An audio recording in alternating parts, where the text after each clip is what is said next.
Form అవుతాయి అనుకుంటా. ఇప్పుడు మనం ఇంకొక ఫర్టిలైజర్ వేస్తున్నాము. రెగ్యులర్ గా మనం ప్లాంట్స్ కి ఎలా వేస్తామో అలాగే దీనికి కూడా వేస్తున్నాము. కాకపోతే అన్ని కూడా లిక్విడ్ ఫర్టిలైజర్ అన్నమాట. ఈ ఫర్టిలైజర్ వచ్చేసి నువ్వులు వేస్తున్నాము. నువ్వుల్లో ఎన్పికే ఉంటది అనమాట. ఇది లీటర్ వాటరే కాబట్టి జస్ట్ 1 pinch మాత్రమే వేస్తున్నాము. తర్వాత ఫుటానా అంటే పుట్నాల పప్పు. దీంట్లో ఫాస్ఫరస్ ఎక్కువగా ఉంటుంది అనమాట. సో ఒక 6 అలాగ వేస్తున్నాము. తర్వాత వచ్చేసి బెల్లములో ఐరన్ ఉంటుంది, అలాగే పొటాషియం కాల్షియం కూడా ఉంటుంది అనమాట. అందుకనే బెల్లం వేస్తున్నాను. ఈ బెల్లం కూడా చిటికెడు కంటే తక్కువే అనమాట. ఇంత వేస్తున్నాను. ఇది మొత్తం కలిపేసి పౌడర్ చేసేసేయాలి. బెల్లం పౌడర్ చేసినా చేయకపోయినా నీళ్ళలో కలిపేస్తాం కాబట్టి ఏం ప్రాబ్లం లేదు. ఈ 2 మాత్రం బాగా పౌడర్ చేసేసేయాలి. ఈ మిశ్రమం ఇలాగ ఉంటుంది. పౌడర్ ఈ గ్లాస్లో మంచిగా మిక్స్ చేసేసేయాలి. దీంట్లో బెల్లం వేసేసి మిక్స్ చేసేసేయాలి. మిక్స్ చేసిన తర్వాత ఈ వాటర్ ఆ వాటర్లో మిక్స్ చేసేసేయాలి. నార్మల్ వాటర్ మగ్లో ఉంది కదా, వాటర్ మిక్స్ చేసేసేయాలి. ఇది ఆయిలీ ఉంటుంది, ఎందుకంటే నువ్వులు వేసాం కదా, అందుకే ఆయిలీ ఉంటుంది. ఇది రోజుకు ఒకసారి ఇలా కలుపుతూ ఉండాలి. ఇలాగ ఒక 4-5 days పెట్టుకోవచ్చు. ఎక్కువగా ఫర్మెంట్ అయినప్పుడు తీసేసేయాలి.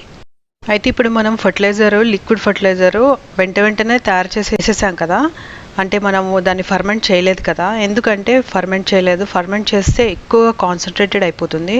ఎంత లిక్విడ్ దాంట్లో డైల్యూట్ చేసినా కూడా చాలా కాన్సన్ట్రేటెడ్ అయిపోతుంది అనమాట. అందుకే మనము వెంటనే వేసేసాము. అందులో దీని రూట్స్ ఏంటంటే మెల్లిమెల్లిగా అవి అబ్జార్బ్ చేసుకుంటూ ఉంటాయి అనమాట. దానికి అలవాటు పడుతూ ఉంటాయి ఫర్టిలైజర్కి. అది ఫర్మెంట్ అయినా కొద్దీ అది అబ్జార్బ్ చేస్తూ ఉంటుంది అనమాట. అందుకే నేను ఫర్మెంటెడ్ సొల్యూషన్ దీంట్లో వేయలేదు. జస్ట్ 2-3 days తర్వాత నేను తీసేసి మంచిగా రూట్స్ అన్ని వాష్ చేసి దాంట్లో బాక్స్లో ఉన్న వాటర్ అంతా కూడా తీసేసాను. ఫర్టిలైజర్ వాటర్ అంతా తీసేసిన తర్వాత మళ్ళీ ఫ్రెష్ వాటర్ వేసేసాను. తర్వాత ఇప్పుడు చూడండి మొక్క అంతా కొత్త చిగుళ్ళు వచ్చింది. ఇలా పెద్దగా అయిపోయింది చూడండి. అంటే ఫర్టిలైజర్ మనము ఈ ఎన్పికే ఫర్టిలైజర్ వేసాం కదా, వేసిన తర్వాత ఈ ఆకులు ఇలా ఉన్నాయన్నమాట. ఫస్ట్ 2 days ఏం డెవలప్ అవ్వలేదు, నార్మల్గా ఉండింది. తర్వాత ఇలాగ పుంజుకుంటుంది అనమాట. సో ఇప్పుడు ఇది వచ్చేసి ఇలా పెరుగుతుంది. ఇది వాటర్లో పెట్టాను. ఇక్కడ వచ్చేసి స్వీట్ పొటాటో, ఇది వచ్చేసి మనం సాయిల్లో పెట్టామన్నమాట, పాట్లో పెట్టాము. ఇలాగా మనము సాయిల్లో కూడా పెంచుతున్నాము, అలాగే వాటర్లో కూడా ప్రాపగేట్ చేస్తున్నాము. ఇప్పుడు సాయిల్లో పెట్టిన స్వీట్ పొటాటో వచ్చేసి 3 monthsకి పైగా అయిపోయింది అనమాట. ఇది చాలా పెద్దగా పెరిగిపోయింది. అసలు ఎంత పెద్దగా పెరిగిపోయింది అంటే అంత పెద్దగా పెరిగిపోయింది. Just 9 inches పాట్లోనే పెంచాము. ఇది వాటర్లో పెట్టి మళ్ళీ దీంట్లో పెట్టామన్నమాట.